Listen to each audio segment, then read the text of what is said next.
Air teh manis yang tadinya terasa dingin, kini berubah menjadi cairan lengket yang menjijikan menembus pori-pori kulitnya, merayap turun dari tatanan rambut yang disanggul rapi hingga membasahi dada kebaya brokat berwarna pastel yang dibelinya dengan sisa uang gajian bulan lalu. Aroma melati dari riasannya kini bercampur dengan bau anyir gula dan teh. Raya berdiri mematung di tengah ruang tamu keluarga besar yang berlantaikan marmer mewah itu. Di depannya, sebuah meja prasmanan panjang yang tadinya dihiasi taplak putih. Berenda kini terguling ke samping menumpahkan segala isinya.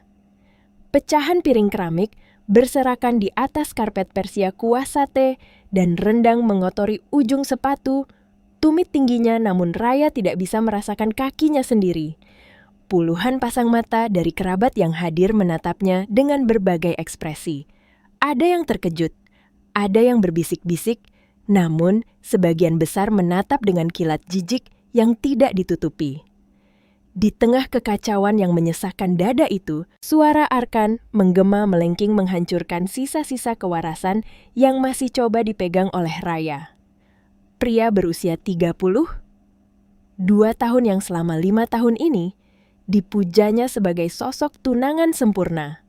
Pelindung hidupnya kini berdiri dengan urat leher, menonjol menunjuk tepat ke depan wajah Raya.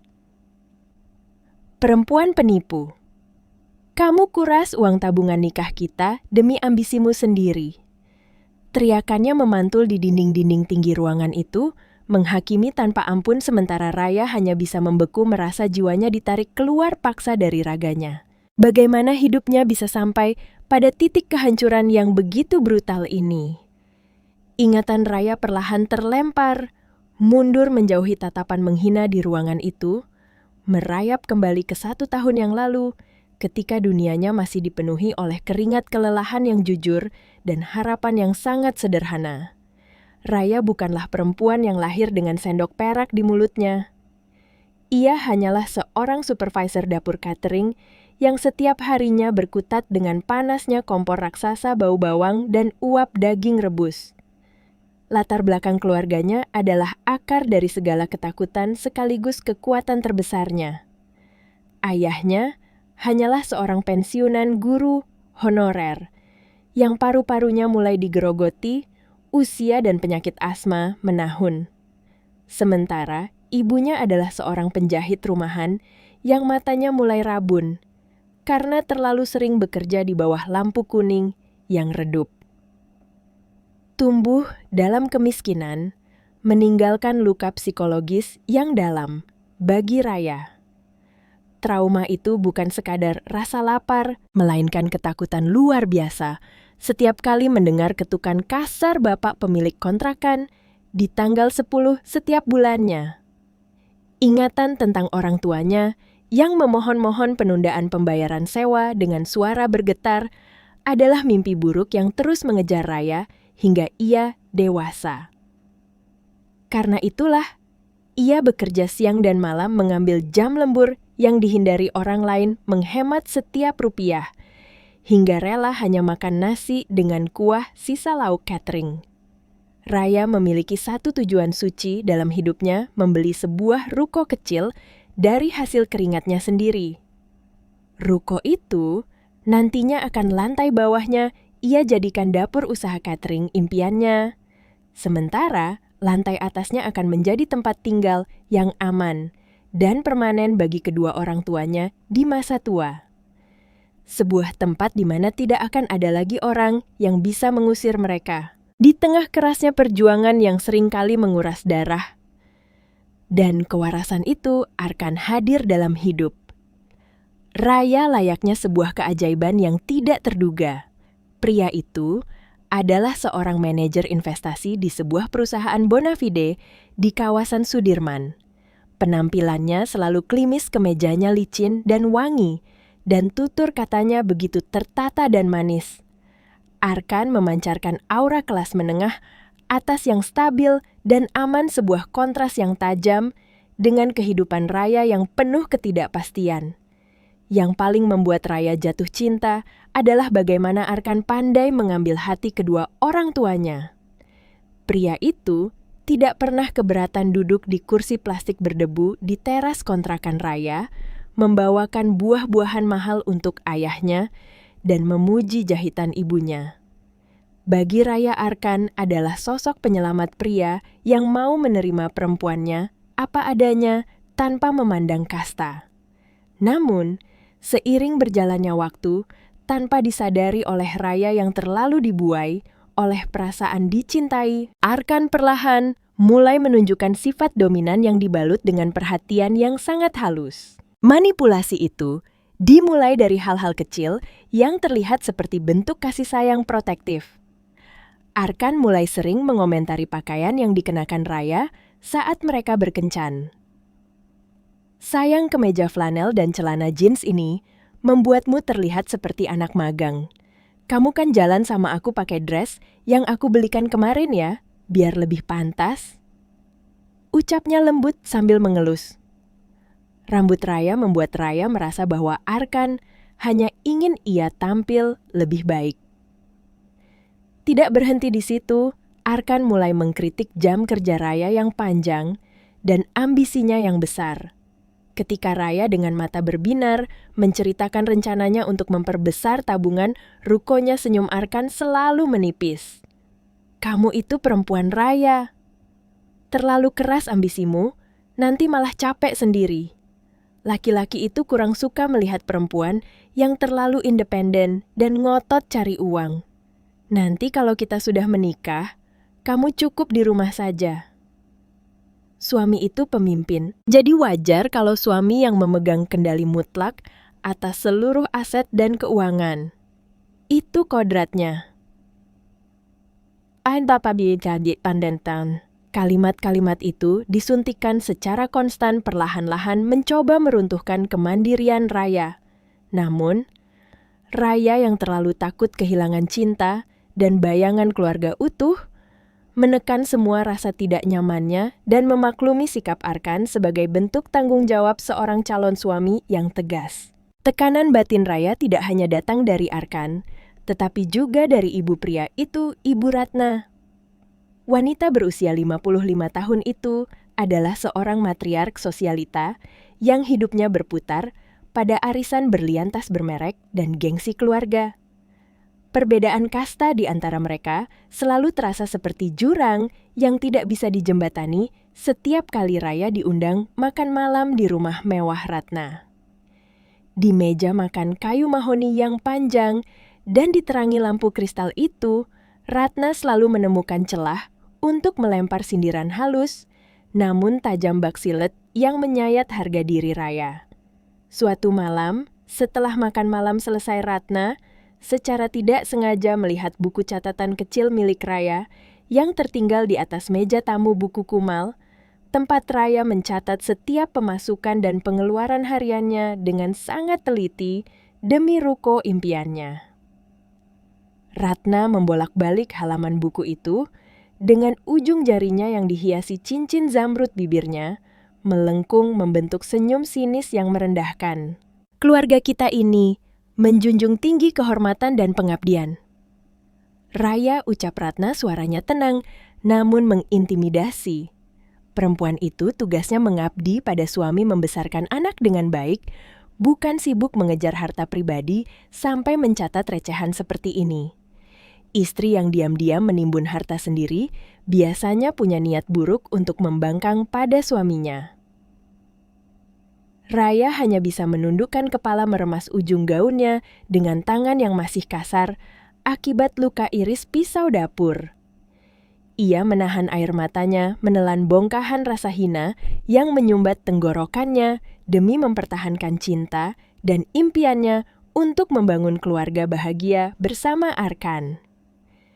Ia meyakinkan dirinya sendiri bahwa mertua memang wajar bersikap keras di awal. Hingga akhirnya, tibalah momen yang seharusnya menjadi titik paling membahagiakan dalam hidup Raya. Setelah 5 tahun menabung darah keringat dan air mata mengorbankan masa mudanya, tanpa liburan, tanpa barang mewah, bekerja, hingga tulang-tulangnya ngilur, Raya akhirnya berhasil melunasi sebuah sertifikat ruko tua yang strategis atas namanya sendiri. Ruko itu memang belum direnovasi, catnya sudah mengelupas. Tapi bagi Raya itu adalah istana. Malam itu, di dalam mobil Arkan yang terparkir di depan sebuah kafe sepi, sehabis hujan Raya berniat memberikan kejutan terbesar dalam hidupnya. Dengan tangan yang sedikit gemetar, karena antusiasme dan mata yang berbinar penuh kebanggaan Raya, mengeluarkan sebuah map hijau, berlambang Garuda dari dalam tasnya. "Mas, lihat ini," bisik Raya dengan suara parau yang menahan tangis haru. "Aku berhasil, Mas. Sertifikat ruko ini akhirnya lunas. Kita bisa pakai lantai bawahnya untuk mulai cateringku dan bapak ibu bisa tinggal di atas. Aku bisa buktikan ke ibumu kalau aku bukan perempuan yang cuma numpang hidup sama kamu." Raya menyerahkan map itu, menunggu Arkan memeluknya, menunggu kata-kata kebanggaan dari pria yang akan segera menjadi suaminya itu. Namun respons yang diberikan Arkan menghancurkan seluruh ekspektasi Raya dalam hitungan detik. Udara di dalam mobil mewah itu seketika terasa membeku. Alih-alih tersenyum bangga atau memeluknya, wajah Arkan mengeras. Garis rahang pria itu menegang hingga urat-urat di lehernya terlihat samar di bawah lampu jalanan yang temaram. Arkan membuka map itu, perlahan matanya terpaku pada nama yang tercetak jelas di atas sertifikat hak milik tersebut. Raya memperhatikan perubahan drastis pada raut wajah tunangannya itu. Arkan menatap lembaran kertas berharga itu bukan dengan kekaguman atas kerja keras perempuannya, melainkan dengan tatapan lapar serakah dan kemarahan yang ditahan kuat-kuat hingga napasnya terdengar berat. "Raya!" Panggil Arkan, suaranya kini berubah menjadi desisan yang dingin dan rendah, sangat berbeda dari nada lembut yang biasa ia gunakan. "Kenapa nama di sertifikat ini cuma namamu sendiri?" Raya terkesiap, senyumnya luntur seketika. Karena itu kan pakai uang tabunganku sendiri, Mas. Uang dari hasil kerjaku selama 5 tahun sebelum kita kenal sampai sekarang." Balas Raya terbata-bata, mulai merasa terintimidasi oleh tatapan mematikan Arkan. Pria itu membanting map hijau tersebut ke atas dashboard mobil dengan kasar, membuat Raya tersentak kaget. "Kita ini mau menikah. Raya, bulan depan kita sah. Harusnya nama di aset sebesar ini atas nama kita berdua, atau setidaknya atas namaku sebagai kepala keluarga yang akan menanggung hidupmu. Kamu merendahkan harga diriku sebagai laki-laki dengan membeli properti diam-diam dan menaruhnya atas namamu sendiri. Seolah-olah kamu bersiap-siap untuk bercerai kalau ada apa-apa." Malam itu berakhir dengan pertengkaran sepihak yang sangat mengerikan. Arkan tidak mengizinkan Raya menjelaskan lebih lanjut. Ia menyalakan mesin mobil dengan kasar dan mengantarkan Raya pulang tanpa mengucapkan sepatah kata pun sepanjang perjalanan. Wajah Arkan gelap, rahangnya terus mengatup rapat, dan matanya menatap tajam ke jalanan, seolah Raya di sebelahnya adalah musuh yang menjijikan.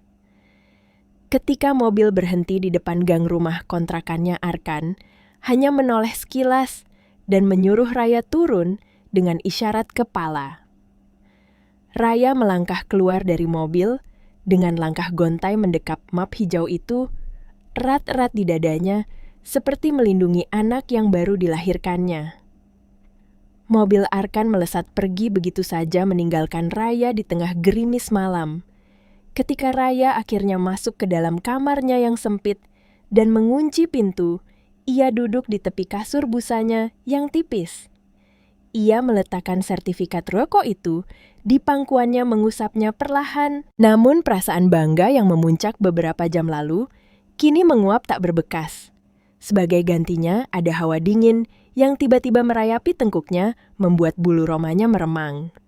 Raya menatap dinding kamarnya yang lembab dengan pandangan kosong perutnya, melilit oleh rasa cemas yang mendalam dan gelap. Sebuah kesadaran yang sangat menakutkan mulai menyusup ke dalam benaknya. Ia mulai menyadari dengan rasa gentar yang mencekik napas bahwa Ruko hasil kerja keras dan air matanya ini tidak membuatnya diakui oleh keluarga Arkan. Sebaliknya, lembaran sertifikat ini baru saja memicu sebuah monster serakah yang selama ini tertidur lelap di dalam diri pria sempurna yang akan dinikahinya. Kesunyian yang ditinggalkan Arkan malam itu bukanlah jeda untuk merenung, melainkan sebuah hukuman psikologis yang dirancang dengan sangat teliti untuk menghancurkan kewarasan Raya dari dalam. Selama berhari-hari setelah malam penolakan sertifikat itu, Arkan benar-benar menghilang layaknya hantu. Pesan WhatsApp yang biasanya penuh dengan emotikon cinta, kini hanya menunjukkan centang biru yang dingin. Panggilan telepon dialihkan tanpa ampun. Bagi Raya, penolakan ini adalah siksaan batin yang jauh lebih menyakitkan daripada bentakan keras. Setiap detik yang berlalu, tanpa kabar dari pria yang akan menikahinya bulan depan itu, membuat dada Raya terasa seperti dihimpit beton. Ia mulai mempertanyakan dirinya sendiri, memutar kembali memori malam itu berulang kali hingga otaknya lelah. Manipulasi emosional yang dilakukan Arkan mulai membuahkan hasil. Raya perlahan merasa bahwa dirinya lah yang bersalah. Ia mulai merasa egois karena telah menyembunyikan pencapaian terbesarnya dari calon suami yang katanya mencintainya. Ketika akhirnya Arkan mengangkat telepon pada hari keempat, suara pria itu tidak terdengar marah, melainkan mengalun dengan nada kecewa yang begitu dalam dan menyayat hati sebuah teknik gaslighting yang sempurna. "Aku tidak habis pikir sama jalan pikiranmu, Raya," ucap Arkan dengan helaan napas berat yang menembus telinga Raya. "Aku bekerja keras menyiapkan pernikahan kita, menjaga nama baikmu di depan keluargaku, tapi kamu diam-diam membeli aset atas namamu sendiri, seolah-olah kamu tidak percaya padaku. Kamu sadar tidak apa yang kamu lakukan. Kamu sedang menyiapkan jalan keluar untuk bercerai, bahkan sebelum kita mengucapkan ijab kabul. Kamu mengkhianati kepercayaan dasar dalam sebuah hubungan. Kalau kamu memang tidak berniat menjadikan aku imam yang seutuhnya, untuk apa kita menikah?" Kalimat itu menghantam ulu hati Raya dengan sangat telak. Tuduhan bahwa ia merencanakan perceraian meruntuhkan seluruh fondasi kepercayaan dirinya. Raya menangis di seberang telepon memohon maaf dengan suara bergetar, mencoba menjelaskan bahwa Ruko itu murni untuk orang tuanya dan bukan niat untuk berkhianat. Namun, Arkan hanya memutus sambungan telepon sepihak, membiarkan Raya tenggelam dalam rasa bersalah yang tidak beralasan. Tekanan psikologis itu ternyata belum mencapai puncaknya. Di saat Raya sedang berjuang menata mentalnya yang hancur, sebuah serangan dari arah yang tidak terduga menghantam keluarganya. Suatu sore ketika Raya sedang berada di dapur, catering tempatnya bekerja sebuah mobil sedan Eropa mewah berwarna hitam mengkilap merayap masuk ke dalam gang sempit menuju rumah kontrakan orang tua Raya.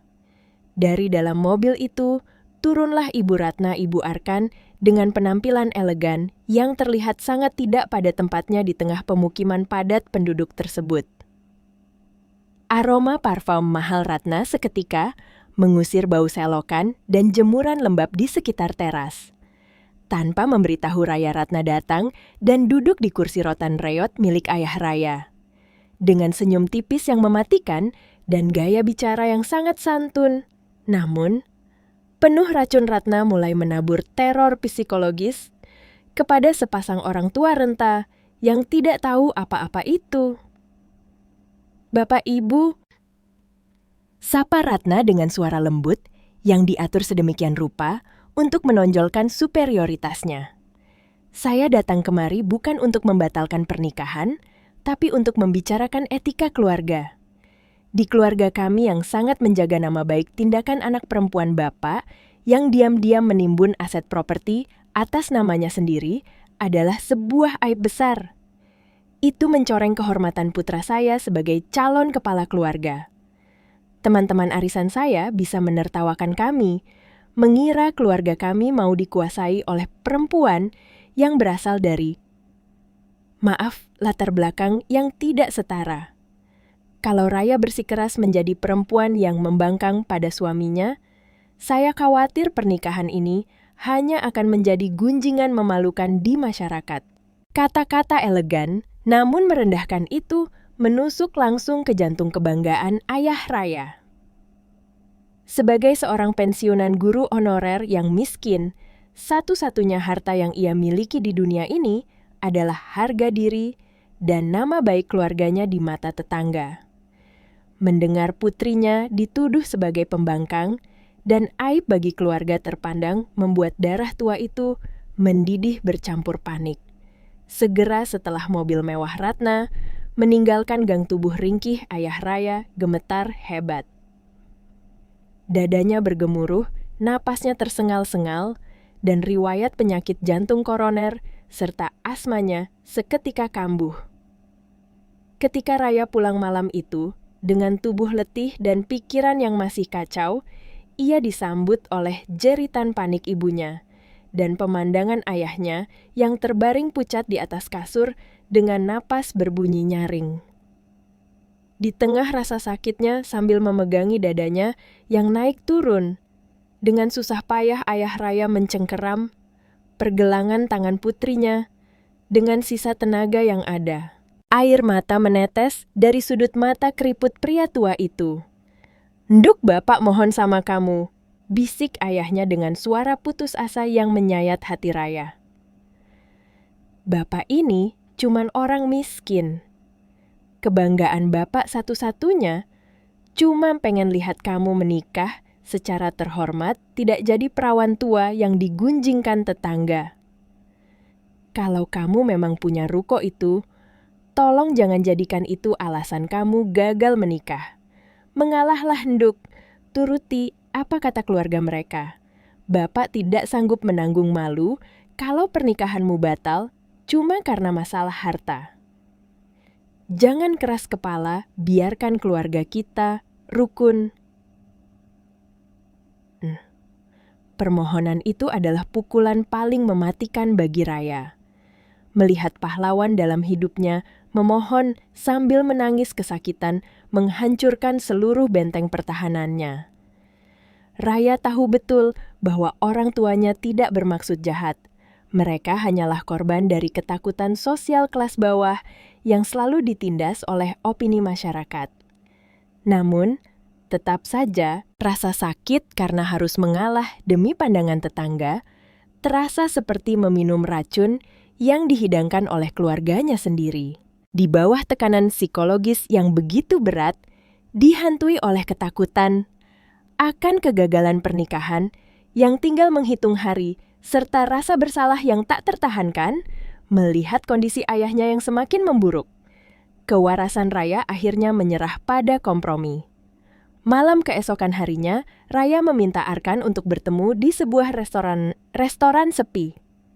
Penampilan Raya sangat kontras dengan Arkan yang datang dengan kemeja rapi dan wajah segar seolah tidak terjadi apa-apa. Mata Raya sembab wajahnya pucat pasi tanpa riasan. Ia telah membuat sebuah keputusan emosional yang kelak akan disesalinya seumur hidup. Dengan tangan gemetar di bawah meja Raya menatap mata tunangannya itu. "Mas, aku minta maaf," ucap Raya memecah keheningan yang mencekik. "Aku sadar, aku salah karena merahasiakan ini darimu. Tapi, aku mohon jangan paksa aku menyerahkan sertifikat ruko itu sekarang. Itu janji suciku untuk masa tua Bapak. Sebagai gantinya, sebagai bentuk kompromi dan bukti cintaku, bahwa aku tidak berniat meninggalkanmu, aku serahkan ini untukmu." Raya mengeluarkan sebuah kartu ATM dari dompetnya dan meletakkannya di atas meja, menggesernya perlahan ke arah Arkan. Kartu itu berisi sisa seluruh tabungan daruratnya, uang hasil lembur catering yang sengaja ia simpan untuk biaya hidup setelah menikah berjumlah sekitar 50 juta rupiah. Pakai uang ini untuk melunasi sisa biaya vendor pernikahan kita, Mas. Peganglah kendali keuangannya. Tolong jangan diamkan aku lagi. Tolong jangan buat bapakku sakit karena pikiran. Arkan menatap kartu ATM itu dengan seulas senyum simpul yang nyaris tak terlihat sebuah seringai tipis yang disembunyikan di balik wajah iba yang dipalsukan. Ia menutupi tangan Raya yang bergetar dengan tangannya yang hangat. Aku maafkan kamu. Sayang, aku hargai pengorbananmu.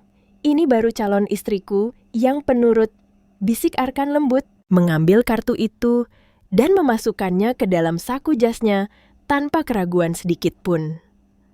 Malam itu, mereka berpelukan, namun Raya merasa memeluk sebuah patung es. Dingin keras dan tidak memiliki detak jantung yang membalas cintanya. Namun kedamaian palsu itu tidak berlangsung lama. Hanya dalam hitungan hari intuisi Raya sebagai seorang perempuan yang terbiasa hidup keras dan mandiri mulai membunyikan lonceng peringatan di kepalanya. Janji Arkan untuk membayar vendor catering dan dekorasi ternyata hanya janji kosong. Vendor dekorasi terus-menerus mengirim pesan kepada Raya menagih sisa pelunasan yang sudah jatuh tempo. Didorong oleh rasa curiga yang tiba-tiba menyesakkan dada pada suatu siang di sela-sela jam istirahat. Kerjanya Raya duduk menyendiri di pojok dapur catering. Tangan kasarnya yang masih berbau bumbu dapur gemetar saat ia membuka aplikasi mobile banking di ponselnya. Jantungnya berdetak liar saat melihat ikon roda berputar tanda memuat data. Ketika layar itu akhirnya menampilkan informasi saldo rekeningnya dunia, Raya seakan berhenti berputar. Udara di sekitarnya tersedot habis. Angka yang tertera di layar ponselnya adalah 0 rupiah. 50 juta rupiah hasil keringatnya, uang yang ia kumpulkan rupiah demi rupiah dari menahan lapar dan kantuk lenyap tak bersisa. Keringat dingin sebesar biji jagung mengucur dari dahi Raya saat ia dengan panik membuka menu mutasi rekening. Matanya terbelalak ngeri membaca daftar transaksi yang tertera di sana. Uang puluhan juta itu sama sekali tidak dilarikan ke rekening vendor pernikahan ke gedung atau ke catering. Alih-alih, uang itu ditarik dan ditransfer secara brutal dan acak ke puluhan rekening anonim yang tidak terdeteksi dengan nama-nama aneh dan nominal ganjil yang dieksekusi di tengah malam. Mutasi itu menunjukkan pola yang sama sekali tidak masuk akal untuk sebuah pembayaran pernikahan. Rasa curiga yang tadinya hanya sekecil debu, kini membesar menjadi badai kenyataan yang menghancurkan. Tanpa berpikir panjang dibakar oleh kepanikan dan rasa dikhianati yang meluap-luap. Raya langsung menelepon Arkan. Saat sambungan itu diterima, Raya langsung meledak dengan suara parau yang bercampur isak tangis tertahan. Mas, uang 50 jutaku kamu kemanakan? Kenapa saldonya 0 dan vendor belum dibayar? Rekening siapa yang kamu transfer tengah malam itu? Cecar Raya dengan napas tersengal. Namun, jawaban di seberang sana bukanlah penjelasan yang menenangkan atau permintaan maaf, melainkan sebuah ledakan kemarahan yang jauh lebih buas dan manipulatif. Kamu gila ya? Bentak Arkan dengan suara menggelegar yang membuat Raya harus menjauhkan ponsel dari telinganya. Kamu kasih aku kepercayaan, tapi diam-diam kamu memata-matai rekeningnya lewat aplikasi. Kamu benar-benar perempuan. Picik Raya uang itu, aku putar dulu untuk investasi jangka pendek supaya biaya nikah kita bisa nutup. Kamu tidak ngerti urusan bisnis laki-laki. Jadi jangan sok tahu dan nuduh yang macam-macam. Sikap curigamu ini yang bikin harga diriku sebagai laki-laki terinjak-injak. Kamu mau pernikahan kita batal, cuman gara-gara uang receh 50 juta yang kamu permasalahkan ini. Arkan memutarbalikkan fakta dengan sangat kejam, membuat Raya yang tadinya berniat menuntut keadilan kini justru diserang balik secara mental. Telepon dimatikan dengan bantingan kasar meninggalkan Raya menangis tanpa suara di pojok dapur merasa dirinya sudah benar-benar gila karena terus-menerus disalahkan atas barang miliknya sendiri yang dirampas. Malam itu, di dalam kamarnya yang sempit, dan pengap Raya tidak bisa memejamkan mata sedetik pun. Udara malam terasa sangat tebal dan mencekik.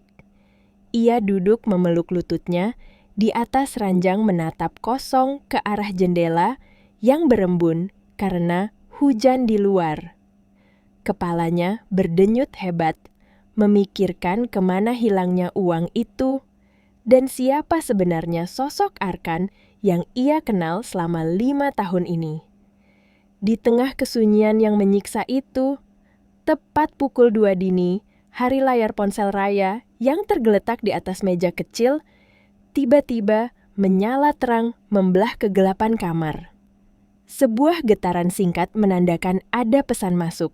Dengan tubuh yang masih lemas dan pikiran yang lelah Raya meraih ponsel tersebut. Matanya menyipit menyesuaikan cahaya layar, melihat sebuah notifikasi pesan dari nomor tak dikenal yang tidak memiliki foto profil. Jari Raya menggeser layar untuk membuka pesan tersebut, dan begitu ia membaca deretan kalimat pendek di sana, aliran darah di sekujur tubuhnya terasa berhenti seketika. Pesan itu berbunyi, "Tarik sertifikat rukomu sekarang, atau kamu akan bernasib sama denganku. Dia tidak butuh istri dia, butuh tumbal." Napas Raya tercekat di tenggorokan. Matanya melotot tak percaya membaca kata tumbal yang seolah menatap balik ke arahnya dengan aura kematian. Terdorong oleh insting bertahan hidup yang melonjak drastis, jemari Raya dengan cepat menekan tombol panggil ke nomor misterius tersebut. Ia menempelkan ponsel ke telinganya dengan tangan yang bergetar hebat. Namun, yang terdengar hanyalah suara operator mesin dengan nada monoton yang dingin. Nomor yang Anda tuju sedang tidak aktif. Ponsel itu perlahan merosot dari genggaman Raya jatuh ke atas pangkuannya. Jantungnya kini berdebar kencang menghantam tulang rusuknya dengan ritme yang menyakitkan. Di dalam kamar yang sepi itu, dikelilingi oleh bayang-bayang malam yang pekat, Raya akhirnya menyadari sebuah kebenaran yang sangat kelam. Ia tidak sedang berhadapan dengan calon suami yang dominan atau emosional. Karena ego laki-laki melainkan seseorang yang menyembunyikan rahasia yang jauh lebih mengerikan dari apapun yang bisa dibayangkan oleh akal sehatnya. 3 hari menjelang acara kumpul keluarga besar untuk membahas detail akhir pernikahan hidup, Raya terasa seperti berjalan di atas seutas tali tipis di atas jurang yang gelap. Pesan misterius tentang kata tumbal itu terus bergaung di kepalanya menghantui setiap hela napasnya. Siang itu, langit Jakarta tampak mendung saat Raya dan kedua orang tuanya tiba di pelataran rumah mewah Ibu Ratna di kawasan Pondok Indah. Kontras sosial antara dua keluarga itu tidak pernah terasa sekejam hari ini. Ayah Raya mengenakan kemeja batik, lengan panjang terbaiknya, yang warnanya sudah mulai pudar di bagian kerah, sementara ibunya memakai kebaya kutu baru, sederhana hasil jahitannya sendiri. Mereka melangkah dengan canggung takut, mengotori lantai marmer Italia yang mengkilap di teras rumah. Di dalam puluhan kerabat keluarga Arkan sudah berkumpul berbalut pakaian sutra, perhiasan emas, dan aroma parfum impor yang menyengat. Tawa renyah dan denting sendok perak yang beradu dengan cangkir porselen memenuhi ruang tamu yang dihiasi lampu gantung kristal raksasa. Raya datang dengan senyum kaku yang dipaksakan menyembunyikan badai kepanikan dan amarah yang siap meledak di dalam dadanya. Ia tidak bisa lagi berpura-pura semuanya baik-baik saja. Matanya terus mencari sosok Arkan di tengah kerumunan itu. Pria itu berdiri di dekat meja prasmanan tertawa, lepas bersama paman-pamannya, seolah ia tidak baru saja merampas seluruh tabungan darurat calon istrinya. Ketegangan di dada Raya mencapai titik didih. Mengabaikan tatapan merendahkan dari beberapa bibi Arkan yang memindai penampilannya dari atas ke bawah Raya, melangkah cepat menghampiri tunangannya. Tanpa basa-basi Raya mencengkeram pergelangan tangan Arkan cukup keras. Senyum di wajah Arkan memudar, digantikan oleh kerutan kebingungan yang bercampur kekesalan. Sebelum pria itu sempat memprotes, Raya setengah menariknya, menjauh dari keramaian masuk ke sebuah ruang kerja bernuansa kayu gelap yang pintunya sedikit terbuka di lorong samping. Begitu, pintu tertutup rapat meredam suara hiruk-pikuk dari luar Raya, langsung berbalik menatap Arkan dengan mata yang menyala oleh tuntutan kebenaran. Napas Raya memburu tangannya gemetar saat ia mengeluarkan ponselnya dan membuka layar yang menampilkan pesan ancaman malam itu. Ia menyodorkan layar ponsel itu tepat di depan wajah Arkan. Suara Raya terdengar bergetar, namun tajam membelah kesunyian ruangan tersebut. Jelaskan padaku, sekarang juga, Mas. Uang tabunganku yang 50 juta, kamu transfer ke puluhan rekening anonim di tengah malam. Dan beberapa jam setelahnya, aku menerima pesan ini. Siapa pengirimnya? Apa maksudnya kamu butuh tumbal? Rahasia busuk apa yang sebenarnya kamu sembunyikan dariku selama ini? Waktu seakan berhenti berdetak di dalam ruang kerja itu.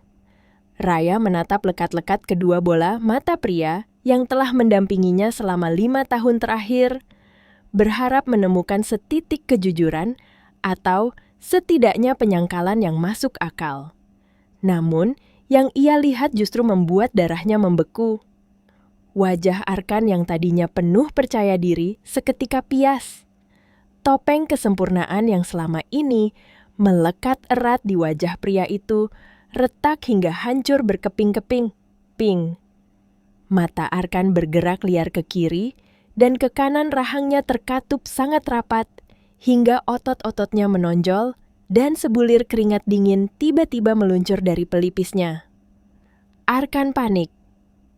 Ia menyadari bahwa gaslighting dan manipulasi emosionalnya tidak lagi mempan di hadapan bukti nyata.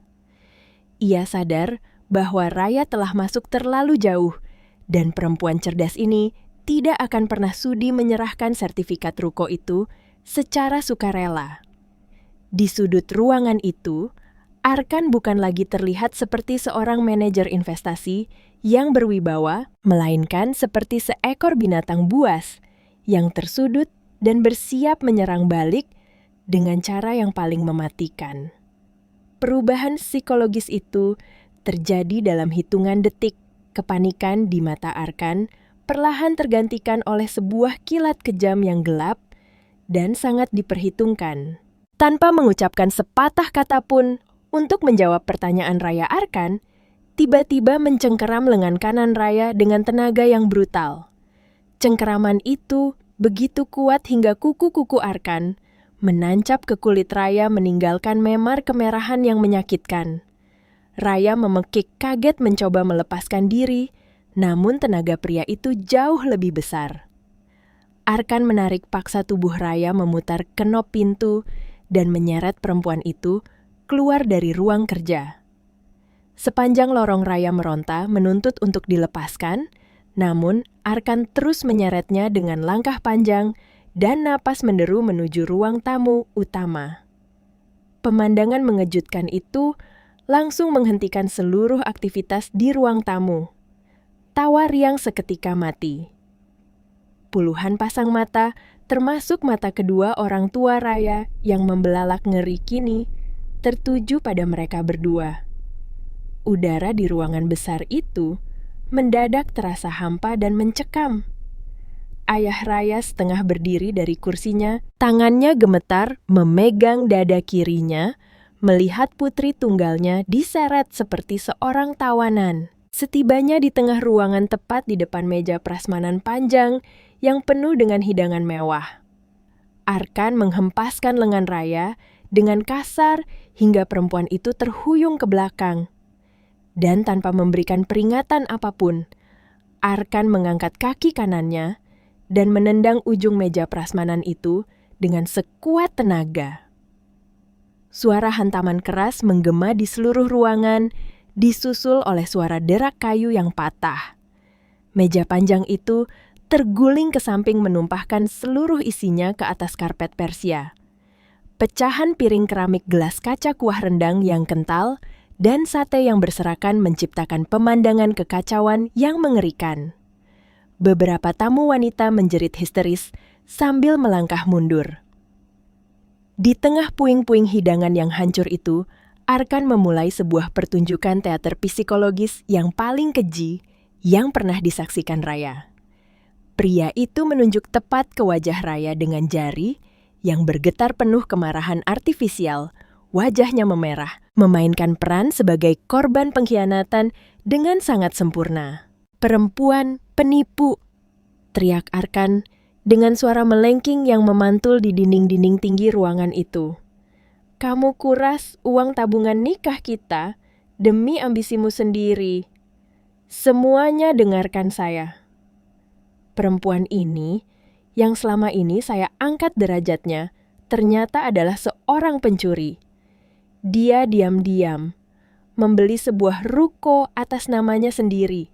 Kalian tahu dari mana uangnya? Dia mencuri ratusan juta rupiah dari rekening perusahaan tempat saya bekerja.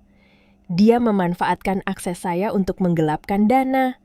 Dan sekarang, saat saya menuntut penjelasan, dia marah. Uang 50 juta di rekeningnya. Yang baru saja habis itu bukan untuk biaya nikah, tapi dia transfer diam-diam ke selingkuhannya. Fitnah keji itu meluncur begitu mulus dari mulut. Arkan menghantam Raya layaknya godam yang tidak terlihat. Raya berdiri, mematung mulutnya terbuka, namun suaranya seolah dirampas oleh udara. Otaknya menolak memproses kebohongan yang begitu masif dan brutal ini. Ia melihat ke sekeliling, melihat tatapan jijik dan marah dari kerabat Arkan, yang langsung mempercayai setiap kata yang keluar dari mulut pria itu. Melihat putranya berteriak histeris, Ibu Ratna tidak membuang waktu untuk ikut mengambil alih panggung.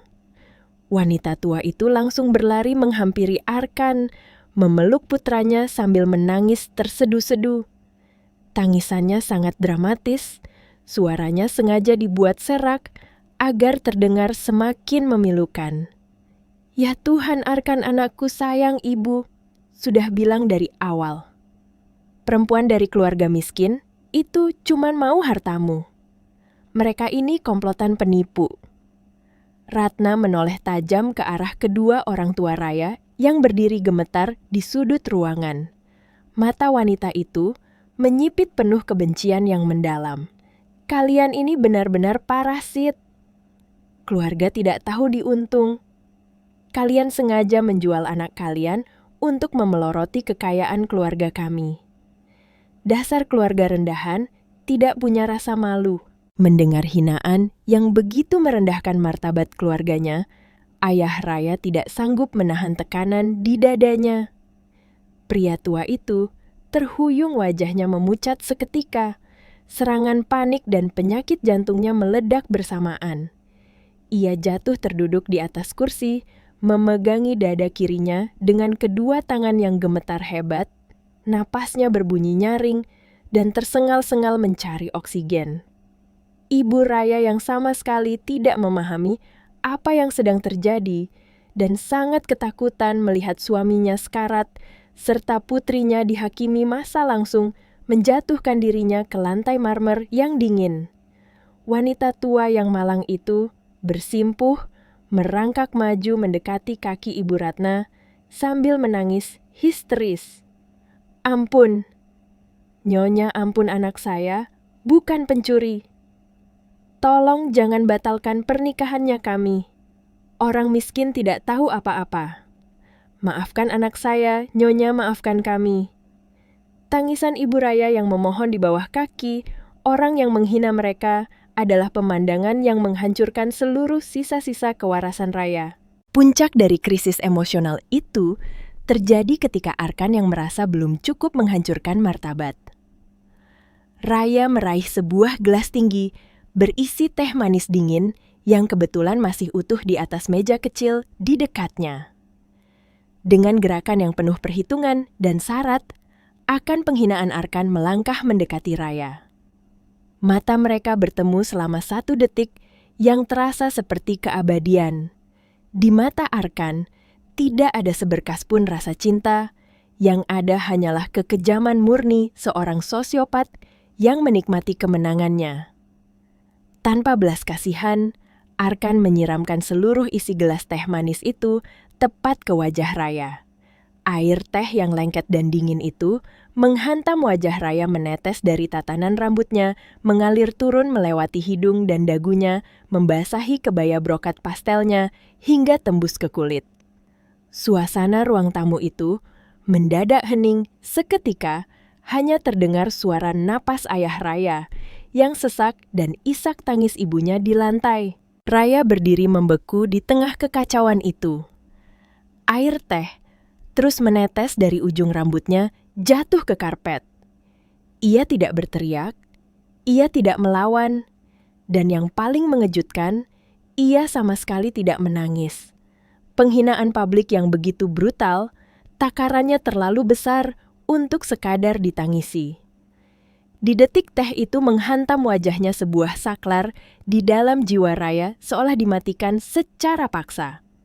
Seluruh rasa cinta, pengabdian, ketakutan, dan harapannya kepada pria di depannya ini mati seketika hancur menjadi debu yang tertiup angin.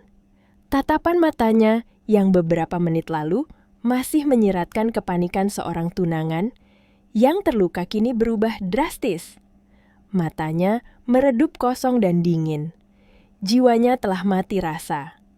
Ia melihat Arkan Ibu Ratna dan seluruh kerabat yang menatapnya jijik, bukan lagi sebagai manusia, melainkan sebagai sekumpulan monster yang baru saja merobek jantung keluarganya. Pengusiran itu terjadi dengan sangat cepat dan hina.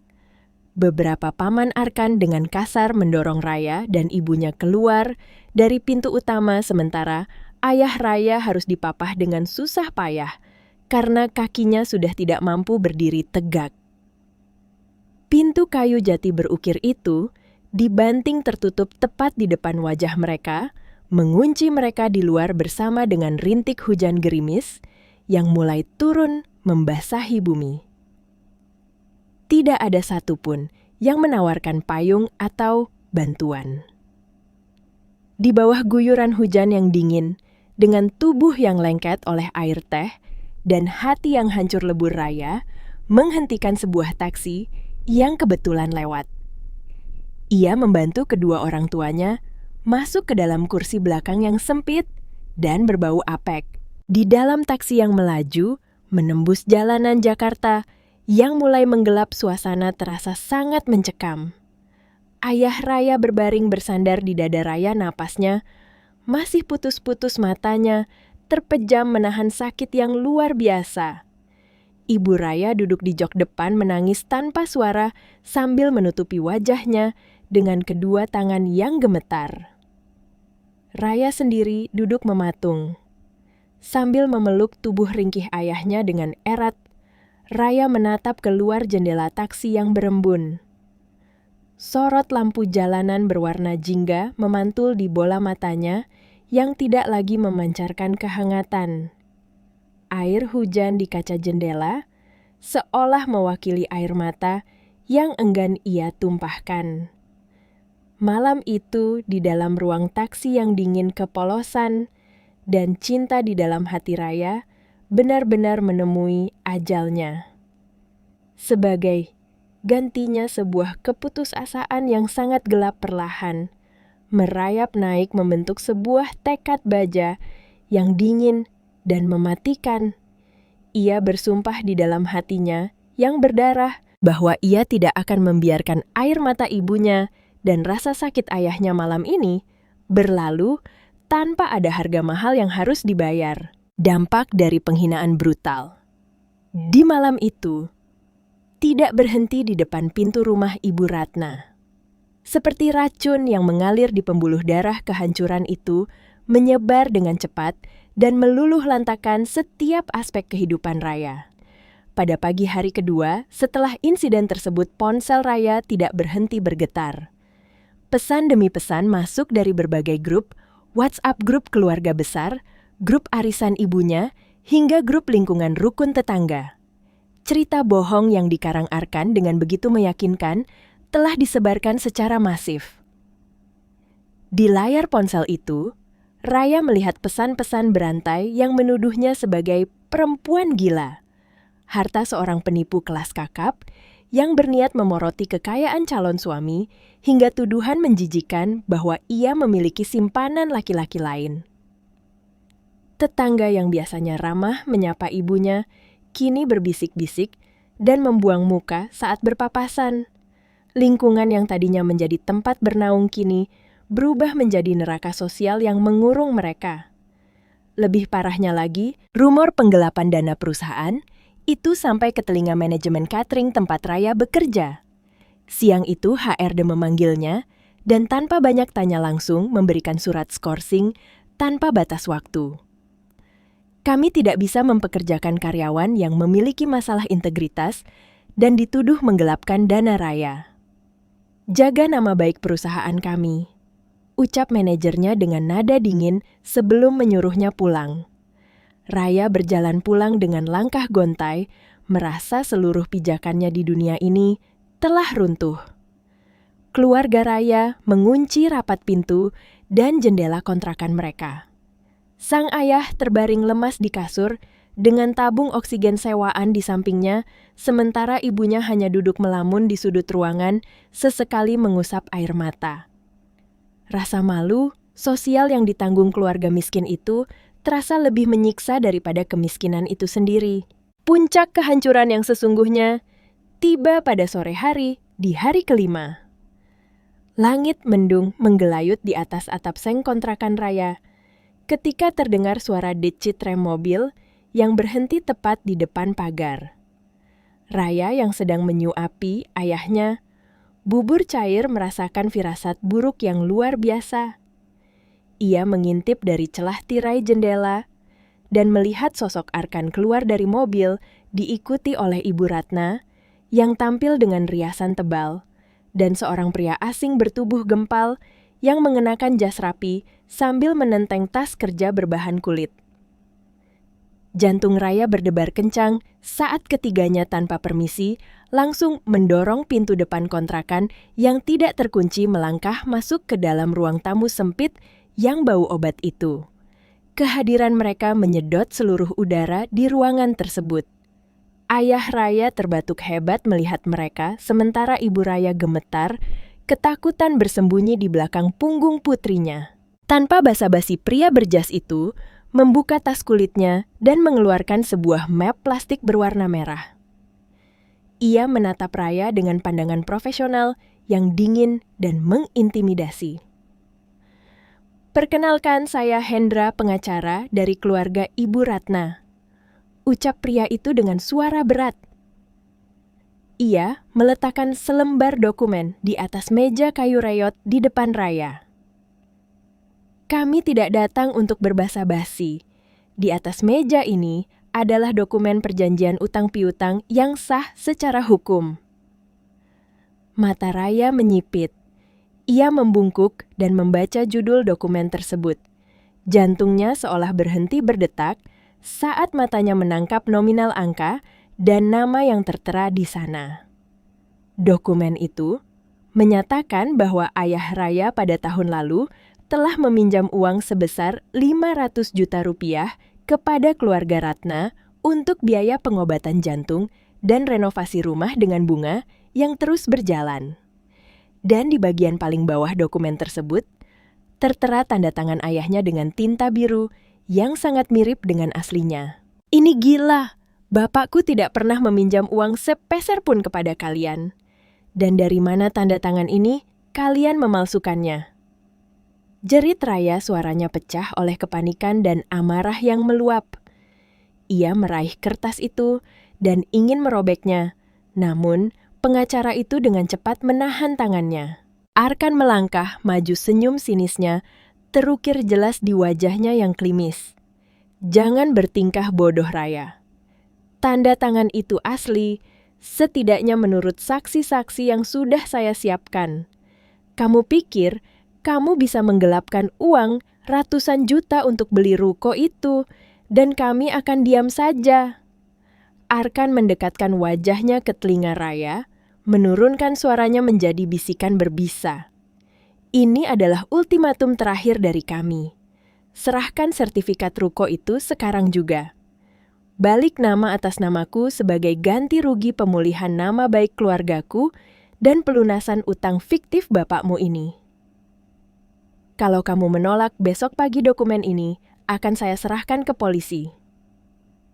Bapakmu yang sudah penyakitan itu akan diseret ke penjara atas tuduhan penipuan ratusan juta.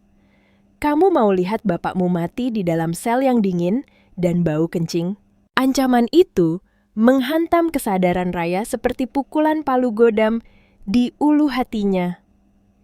Ia menoleh ke belakang, melihat ayahnya menangis terseduh-seduh sambil memegangi dadanya. "Nduk, Bapak nggak mau dipenjara. Bapak nggak kuat." Rintih ayahnya dengan suara yang sangat menyayat hati, merasa dirinya sangat tidak berguna karena telah menjadi beban bagi putrinya. Ibu Raya ikut menangis memohon pada Raya untuk memberikan apa saja yang mereka minta asalkan suaminya selamat. Raya berdiri mematung. Kepalanya berputar hebat. Tekanan mental ini terlalu berat untuk ditanggung oleh seorang perempuan biasa. Di satu sisi, ruko itu adalah darah dan keringatnya selama 5 tahun masa depannya. Di sisi lain, nyawa dan kebebasan ayahnya sedang dipertaruhkan. Raya mencapai titik terendah secara mental. Air mata, keputusasaan mengalir deras di pipinya. Perlahan kakinya melangkah mundur, niatnya mulai goyah. Ia nyaris menyerah. Ia nyaris berbalik dan berlari ke kamar untuk mengambil sertifikat hijau itu dan menyerahkannya kepada monster-monster di depannya demi menyelamatkan nyawa pahlawannya. Namun tepat di detik paling kritis itu, ponsel di saku celana Raya bergetar hebat. Sebuah panggilan masuk. Raya tersentak tangannya yang gemetar meraih ponsel tersebut. Layar menampilkan nomor tak dikenal yang sama persis dengan pengirim pesan misterius beberapa malam lalu. Sambil menatap waspada ke arah Arkan, Raya mengangkat panggilan itu dan menempelkannya ke telinga. Terdengar suara seorang wanita di seberang sana, suaranya parau terengah-engah dan penuh ketakutan. Jangan berikan sertifikat itu pada mereka, Raya. Apapun yang terjadi, jangan.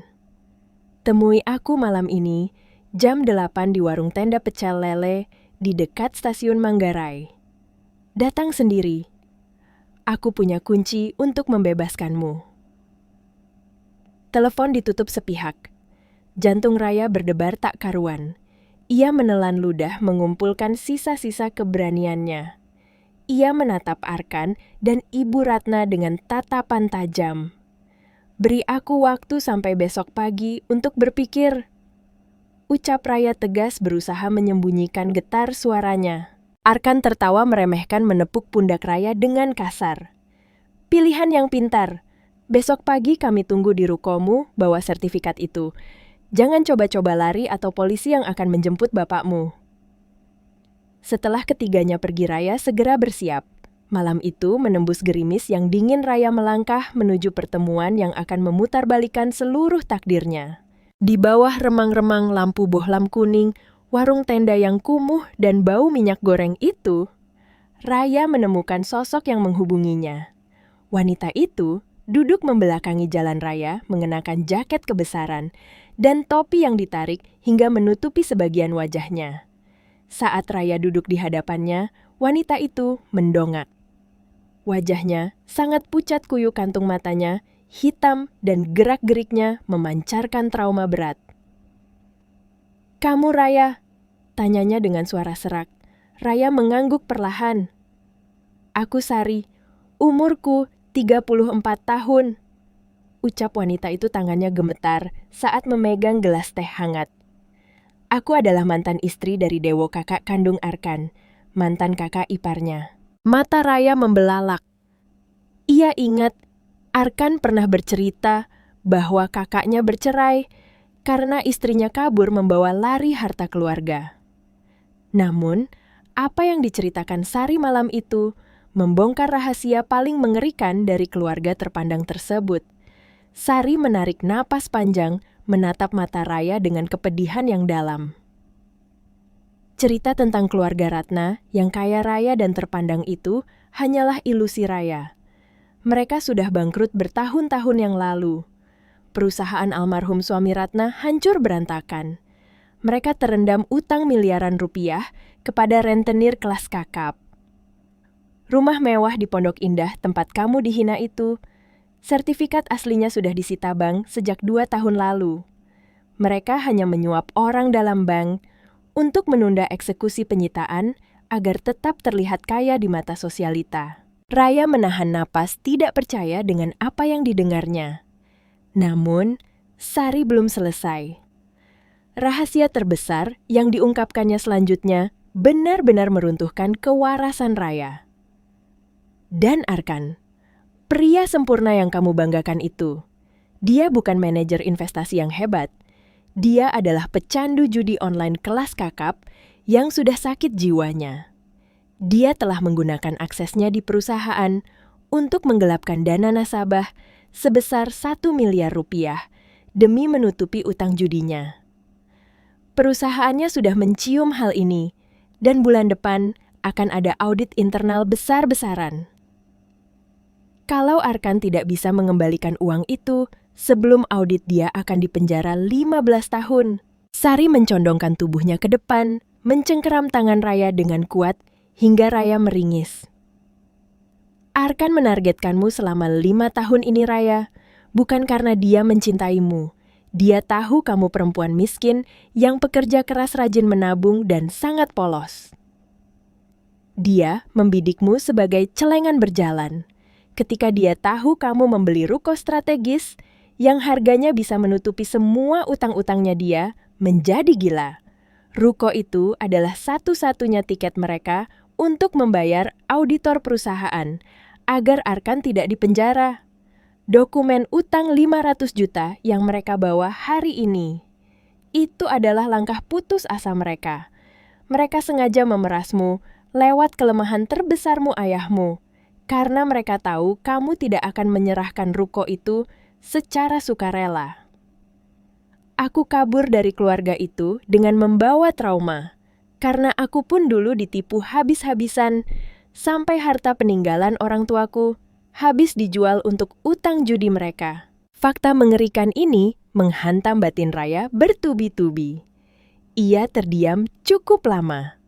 Deru kereta api yang melintas di stasiun Manggarai seolah mewakili gemuruh di dalam dadanya. Rasa takut dan cemas yang selama berhari-hari menyiksanya kini menguap tak berbekas. Kengerian itu perlahan melebur menjadi sebuah kemarahan yang membara dengan sangat terang. Api dendam menyala di matanya. Ia menyadari betapa bodohnya dirinya selama ini. Ia nyaris saja menyerahkan masa depan dan nyawa ayahnya kepada komplotan lintah darat berkedok keluarga terhormat. Perubahan drastis terjadi pada raut wajah Raya. Garis rahangnya mengeras tatapan matanya yang tadinya penuh air mata keputusasaan kini berubah menjadi sedingin es. Dari seorang korban yang ketakutan dan putus asa malam itu, di bawah temaram warung tenda jiwa, Raya bertransformasi sepenuhnya. Ia tidak lagi menjadi calon istri yang tersakiti. Ia kini berdiri sebagai seorang algojo yang siap mencabut nyawa sosial mereka dan mengubur kebusukan mereka di dalam lubang yang mereka gali sendiri. "Mbak Sari," ucap Raya dengan nada suara yang tenang, mematikan, dan sangat terukur. "Bantu aku, kita hancurkan mereka besok pagi." Malam itu, setelah pertemuan dengan Sari di warung tenda yang pengap Raya, berjalan menyusuri trotoar menuju rumah kontrakannya dengan langkah yang terasa jauh lebih berat, namun sangat mantap. Udara malam Jakarta yang basah sehabis hujan terasa menempel di kulitnya, namun hawa dingin itu tidak mampu memadamkan api yang kini berkobar di dalam dadanya. Suasana hatinya telah berubah menjadi sangat sunyi, berat dan syarat akan intrik psikologis. Tidak ada lagi sisa-sisa tangisan atau kepanikan. Pikiran Raya kini bekerja layaknya sebuah mesin pembunuh yang dingin dan penuh perhitungan. Ketika ia akhirnya mendorong pintu depan kontrakannya, pemandangan yang menyambutnya langsung menghantam dadanya dengan rasa bersalah yang teramat dalam. Ayah dan ibunya tertidur pulas di atas kasur tipis yang digelar di ruang tengah. Wajah mereka terlihat sangat lelah, jejak air mata masih mengering di pipi keriput ibunya, dan napas ayahnya sesekali berbunyi nyaring akibat asma yang kambuh. Raya berdiri di ambang pintu, menatap dua sosok rentah yang menjadi alasan utama ia bertahan hidup dan bekerja keras selama ini. Rasa pedih menyayat hatinya. Kepolosannya, keinginannya untuk mengangkat derajat keluarga melalui pernikahan dengan pria sempurna, nyaris saja menyeret kedua malaikatnya ini ke balik jeruji besi. Ia berlutut di samping ayahnya mengusap pelan selimut usang yang menutupi tubuh rapuh itu. Raya menelan semua rasa sakit dan penyesalan itu dalam-dalam, menguncinya di sudut terjauh di hatinya, dan mulai menyusun strategi pembalasan dengan sangat teliti. Langkah pertama dari sandiwaranya dimulai malam itu juga. Raya duduk bersila di sudut kamarnya yang remang, hanya diterangi cahaya layar ponsel. Jari-jarinya dengan cepat mengetik sebuah pesan panjang untuk Arkan. Ia merendahkan dirinya sehina mungkin merangkai kata-kata yang memancarkan keputusasaan dan kekalahan total.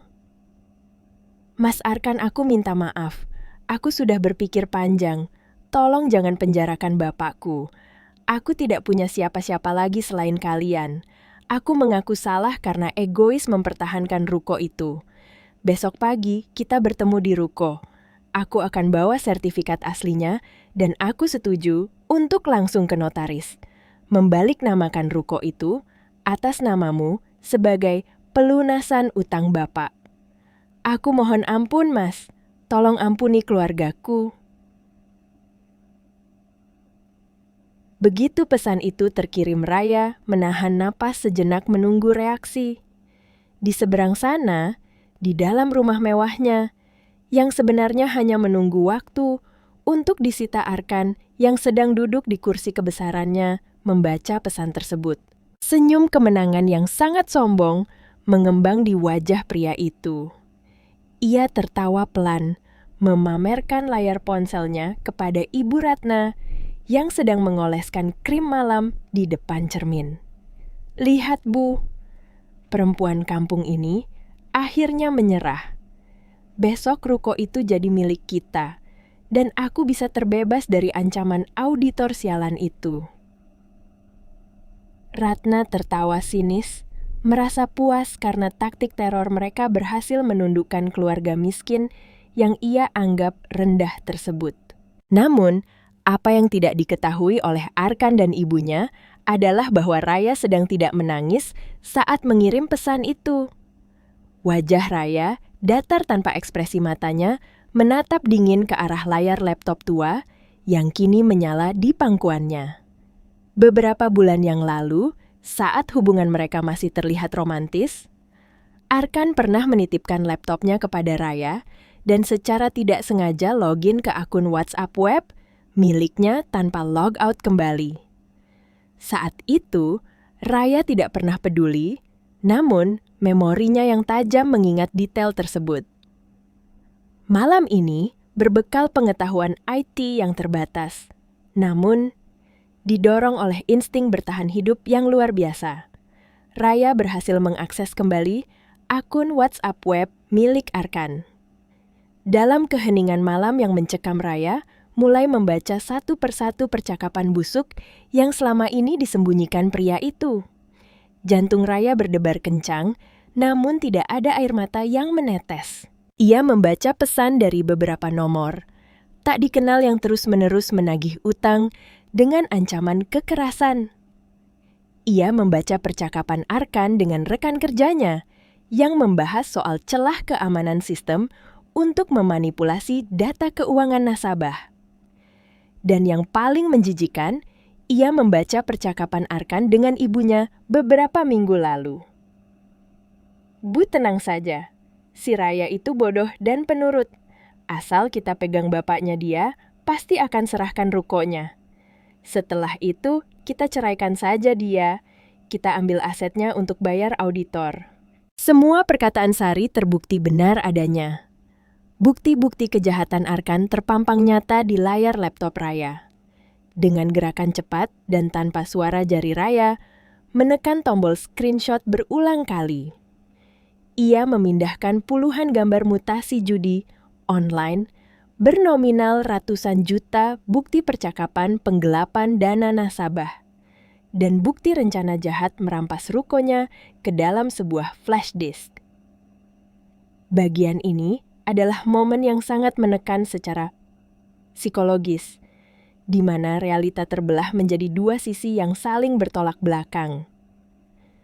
Di satu sisi, penonton seolah diperlihatkan keluarga Arkan yang sedang merayakan kemenangan mereka dengan sombong menyiapkan jas terbaik dan gaun mahal untuk menyambut aset gratis besok pagi. Di sisi lain, Raya duduk sendirian dalam kegelapan. Wajahnya diterangi cahaya biru dari layar laptop mengumpulkan setiap paku yang akan ia gunakan untuk menutup peti mati sosial keluarga tersebut. Setelah semua bukti terkumpul aman di dalam flash disk, Raya mulai menghubungi beberapa pihak tertentu. Ia mengirimkan pesan kepada Sari, meminta wanita itu menyiapkan 2 orang penting yang telah mereka sepakati. Malam itu panjang dan Raya sama sekali tidak memejamkan mata. Pagi harinya sebelum matahari bersinar penuh, Raya sudah berdiri di depan ruko, 02 lantai miliknya. Ruko itu terletak di pinggir jalan raya yang cukup strategis. Cat dindingnya yang berwarna krem sudah banyak yang mengelupas rolling door besinya berkarat dan lantainya berdebu tebal. Sisi manusiawi Raya menonjol saat ia berdiri sendirian di tengah ruangan kosong itu. Tangannya yang kasar meraba dinding bertekstur kasar tersebut dengan lembut. Ia memejamkan mata, merasakan hawa dingin dari bangunan tua itu. Ruko ini dibeli dengan keringat darah dan air mata. Setiap lembar rupiah yang ia sisihkan dari uang makan siang setiap jam lembur di dapur catering yang membuat tulang punggungnya serasa mau patah, semuanya terkumpul menjadi bangunan ini. Tempat ini seharusnya menjadi masa depan yang cerah. Tempat ia mendengar tawa ayahnya dari lantai atas dan aroma bumbu masakannya dari dapur catering di lantai bawah. Namun, kini tempat yang melambangkan harapan itu harus ia jadikan arena eksekusi. Ada rasa pahit yang sangat mendalam, menyelimuti hatinya sebuah kesadaran bahwa cinta yang ia yakini dan perjuangkan dengan tulus selama 5 tahun terakhir hanyalah sebuah ilusi transaksi penipuan yang sangat kejam. Ia mencintai seorang pria yang hanya melihatnya sebagai mangsa. Raya menghela napas panjang menyingkirkan sejenak rasa pahit itu dan membuka matanya. Tatapannya kembali mengeras. Emosinya telah mencapai titik didih yang senyap. Ia mengambil proyektor portabel yang ia pinjam dari teman kerjanya, menyambungkannya ke laptop, dan menyorotkannya tepat ke arah dinding putih kosong di tengah ruangan. Ia kemudian menyiapkan beberapa kursi plastik lipat. Segalanya sudah siap. Arena eksekusi telah selesai dibangun dan Algojo sudah siap menyambut para korbannya. Hari eksekusi itu akhirnya tiba ditandai dengan langit sore Jakarta yang mulai diwarnai semburat jingga keemasan.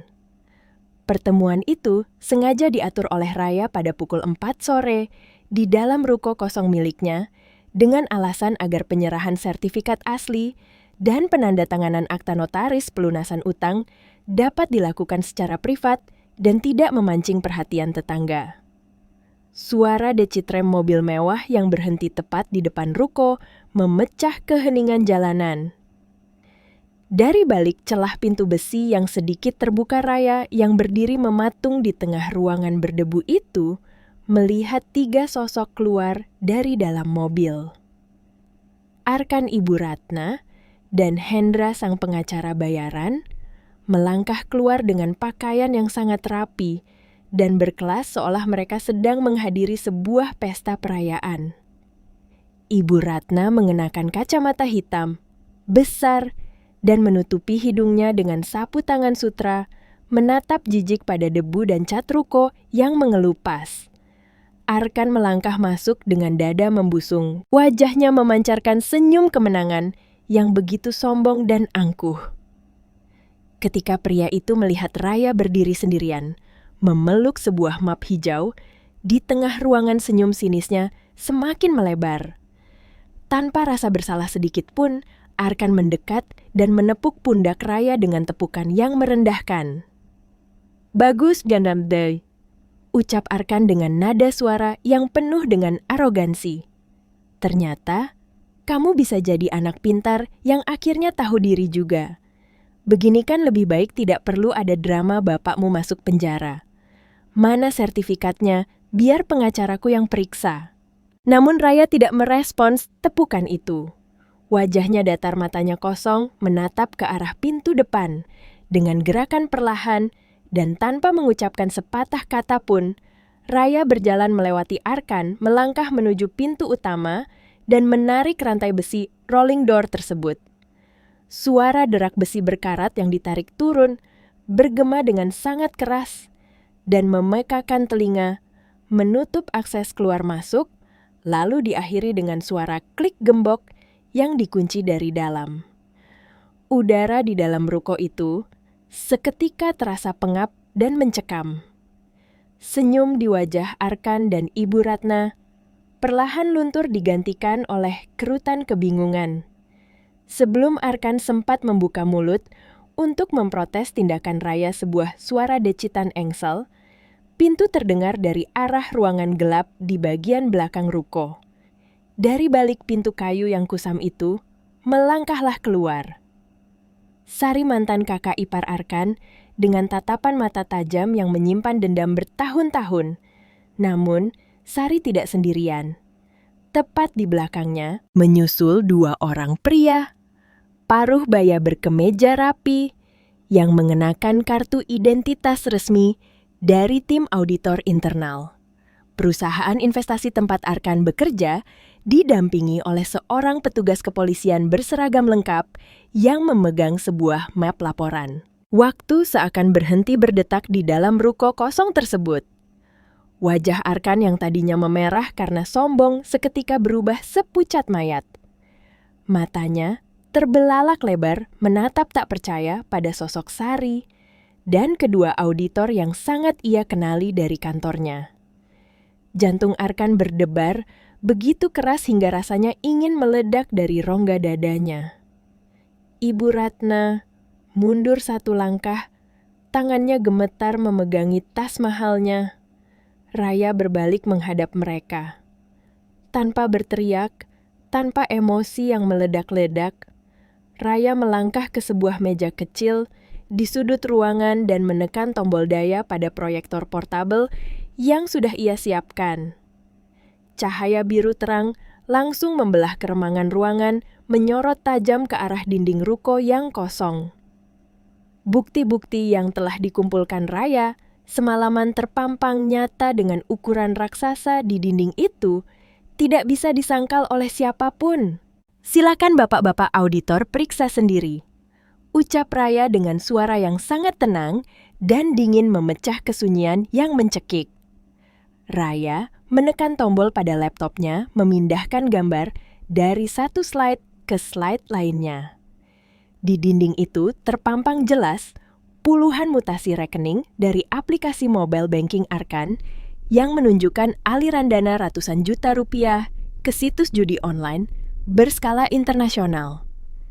Di sebelahnya muncul tangkapan layar percakapan WhatsApp Arkan dengan bandar judi memohon perpanjangan waktu.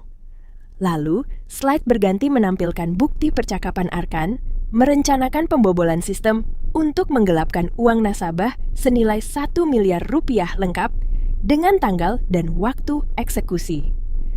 Puncak dari pameran kebusukan itu adalah ketika Raya menampilkan foto dokumen utang piutang senilai 500 juta rupiah yang dibawa oleh pengacara. Ratna kemarin disandingkan dengan foto ijazah asli ayahnya yang memperlihatkan tanda tangan yang sangat berbeda, beserta bukti percakapan Arkan yang menyuruh ibunya memalsukan tanda tangan tersebut demi merampas ruko Raya. Pembalikan keadaan terjadi dengan sangat brutal, namun dalam keheningan yang mematikan. Hendra, sang pengacara bayaran yang tadinya berdiri tegak dengan tas kulitnya, langsung berkeringat dingin sebesar biji jagung. Sebagai seorang praktisi hukum, otaknya dengan cepat memproses situasi tersebut. Ia menyadari bahwa ia baru saja dijebak ke dalam pusaran kasus penggelapan dana korporat, miliaran rupiah dan pemalsuan dokumen yang ancaman hukumannya sangat berat. Tanpa memedulikan etika profesionalisme lagi, Hendra memaki pelan memutar tubuhnya dan berlari menuju pintu kecil di samping rolling door. Ia kabur menyelamatkan diri sendiri, meninggalkan kliennya yang kini terbongkar kedoknya. Melihat pengacaranya lari, terbirit-birit pertahanan mental Ibu Ratna hancur lebur. Matriark sosialita yang selalu membanggakan kasta dan hartanya itu jatuh terduduk di atas lantai ruko yang berdebu tebal. Napasnya, sesak wajahnya pucat pasi, tangannya memegangi dadanya yang bergemuruh melihat rahasia kebangkrutan dan utang rentenirnya. Kini ditelanjangi tanpa sisa di depan auditor dan polisi. Ia menangis terseduh-seduh, meratapi kehancuran nama baik yang selama ini ia pertahankan mati-matian dengan cara menipu orang lain. Namun, pemandangan paling menyedihkan datang dari Arkan. Pria arogan yang beberapa hari lalu berdiri tegak menendang meja prasmanan dan menyiramkan teh manis, dingin ke wajah Raya di depan puluhan pasang mata, kini hancur berkeping-keping. Bayangan dinginnya sel tahanan penjara selama 15 tahun membuat kewarasannya runtuh. Arkan menjatuhkan dirinya ke lantai merangkak maju, dengan lututnya melintasi lantai berdebu mendekati kaki Raya. Pria itu menangis histeris layaknya anak kecil air mata dan ingus bercampur di wajahnya yang klimis. Ia mengatupkan kedua tangannya, memohon ampun dengan suara serak yang memilukan. Raya, aku mohon. Aku minta maaf, aku kilaf. Raya, tolong jangan serahkan bukti itu ke mereka. Aku bisa mati di penjara. Raya, kamu bilang kamu cinta padaku kan? Kita batal nikah tidak apa-apa, ruko ini buat kamu semua. Tapi tolong cabut laporannya. Aku mohon ampun Raya. Ratapan Arkan menggema di dinding-dinding ruko, sebuah permohonan putus asa dari seorang sosiopat yang akhirnya menemui ajalnya sendiri. Raya berdiri tegak membiarkan Arkan meratapi nasibnya di ujung kakinya. Raya menunduk menatap pria yang pernah menjadi pusat semestanya itu. Tidak ada amarah yang meledak, tidak ada tamparan balasan, tidak ada makian kasar yang keluar dari mulutnya. Bagi Raya Arkan, sudah tidak lebih dari sekadar hama tanah yang menjijikan. Raya melangkah mundur secara perlahan melepaskan kakinya dari cengkeraman Arkan yang gemetar. Dengan suara yang sangat tenang dingin dan menembus hingga ke sumsum tulang Arkan Raya, memberikan vonis akhirnya. Kamu menyiramku dengan teh dingin untuk menutupi kebusukanmu di depan keluargamu. Kamu menghina bapak dan ibuku, orang-orang miskin, yang tidak punya apa-apa selain harga diri. Kamu pikir aku akan diam saja melihat ayahku nyaris mati karena ancamanmu?" Raya menarik napas pelan, matanya menatap tajam Mbak Belati. "Hari ini di tempat ini, aku tidak sedang membalas dendam. Aku sedang menguburmu di dalam ruko yang ingin kamu rampok." Raya kemudian memalingkan wajahnya menatap Ibu Ratna yang masih tersengal-sengal di lantai dan menambahkan dengan nada datar, "Silakan bawa putra ibu pulang, Nyonya Ratna. Nikmati sisa malam ini sebelum polisi menjemputnya di rumah sitaan kalian besok pagi." Raya tidak menoleh lagi. Ia menutup laptopnya, mencabut flash disk yang berisi seluruh bukti tersebut, dan menyerahkannya kepada petugas kepolisian yang berdiri di dekatnya. Resolusi cerita itu tidak berakhir dengan tawa kemenangan yang klise ala sinetron murahan. Raya berjalan memutar, membuka gembok pintu kecil di samping rolling door, dan melangkah keluar dari ruko tersebut, membiarkan polisi dan auditor mengurus sisanya. Ia meninggalkan keluarga itu terkurung dalam kehancuran jeritan keputusasaan dan jerat hukum yang tidak akan pernah bisa mereka hindari lagi. Ketika Raya melangkah keluar, udara sore Jakarta yang hangat langsung menerpa wajahnya. Langit berwarna jingga, kemerahan menyiratkan berakhirnya sebuah hari yang sangat panjang dan melelahkan. Di seberang jalan di bawah pohon rindang, Raya melihat kedua orang tuanya berdiri menunggunya dengan wajah cemas yang berangsur lega. Ayahnya tersenyum dengan mata berkaca-kaca merentangkan tangannya. Raya berlari menyeberang jalan dan menghambur ke dalam pelukan ayahnya. Di pelukan pria tua yang ringkih, itulah pertahanan Raya akhirnya runtuh. Ia menangis terisak-isak, namun kali ini bukan tangisan keputusasaan, melainkan tangisan kelegaan yang luar biasa hebat. Ada luka dalam yang membekas, ada trauma yang membutuhkan waktu untuk disembuhkan. Namun, beban seberat gunung di pundaknya akhirnya terangkat. 6 bulan berlalu sejak sore yang menentukan itu. Suasana di ruko tua yang dulunya sepi dan berdebu itu kini telah berubah 180 derajat. Aroma harum dari bumbu rendang bawang putih, teh tumis dan kaldu ayam memenuhi udara.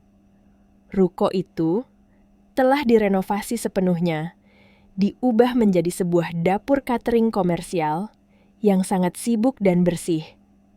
Puluhan kotak makanan berjajar rapi di atas meja panjang, siap dikirim untuk acara pernikahan pelanggan. Di tengah kesibukan itu, Raya berdiri mengenakan celemek putih yang bersih. Ia tersenyum ramah melayani seorang pelanggan, tangannya dengan cekatan menyusun rantang makanan. Wajahnya bersinar, matanya tidak lagi memancarkan ketakutan atau keputusasaan, melainkan memancarkan ketangguhan baja dari seorang perempuan yang berhasil melewati neraka. Di sudut ruangan, sebuah televisi layar datar yang menempel di dinding sedang menyiarkan berita siang. Suara pembaca berita terdengar melaporkan vonis Pengadilan Negeri Jakarta Selatan yang menjatuhkan hukuman 15 tahun penjara kepada seorang mantan manajer investasi atas kasus penggelapan dana nasabah sebesar 1 miliar rupiah dan pemalsuan dokumen. Layar televisi menampilkan sekilas wajah Arkan yang mengenakan rompi tahanan oranye, tangannya diborgol, wajahnya tertunduk lesu, diapit oleh 2 petugas kejaksaan. Raya yang sedang mengelap meja dapur hanya melirik sekilas ke arah layar televisi tersebut. Tidak ada senyum sinis atau kepuasan yang berlebihan di wajahnya. Ia hanya menatap layar itu selama beberapa detik, lalu meraih remote di atas meja dan menekan tombol merah mematikan televisi tersebut seketika. Hidup Arkan sudah menjadi masa lalu yang tidak lagi relevan baginya. Raya kembali melanjutkan pekerjaannya, membalikan badannya untuk melihat ayahnya, yang kini duduk santai di kursi malas di dekat kasir membaca koran dengan napas yang jauh lebih teratur dan sehat. Ibu Raya sibuk mengemas kerupuk dengan tawa kecil yang hangat. Di dalam ruko, impiannya ini, Raya menemukan kembali kedamaian yang sempat direnggut darinya. Pengalaman pahit itu telah menempa jiwanya menjadi sesuatu yang tidak bisa dipatahkan lagi oleh siapapun. Sebuah pesan terakhir menggema kuat di balik senyum tipis. Raya sore itu menyebar menjadi inspirasi bagi siapa saja yang mengetahui kisahnya. Kehormatan seorang wanita tidak pernah terletak pada status pernikahannya, harta pasangannya, atau pujian dari keluarga yang merendahkannya. Kehormatan sejati terletak pada kemampuannya untuk berdiri tangguh di atas kakinya sendiri, melindungi orang-orang yang dicintainya, dan menghancurkan siapapun yang berani merenggut harga dirinya.